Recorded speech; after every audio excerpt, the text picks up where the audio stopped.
Bandera Reports Afternoon Edition. Isang school principal ng Zapacan Elementary School ang pinagbabaril sa barangay Zapacan sa Radyabuayan sa Maguindanao del Sur.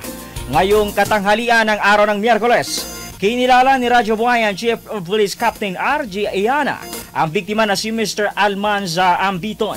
Nasa 8 gulang na residente ng barangay Burarao o Barurao sa Sultan sa Barunges, Maguindanao del Sur.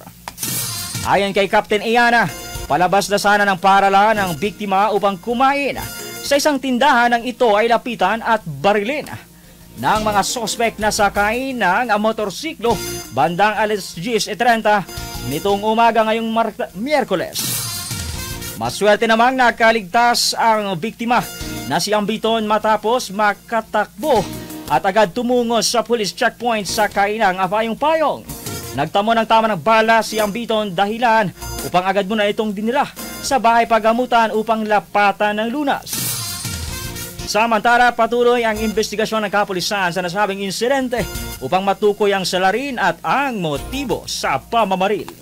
Bandera Reports Afternoon Edition.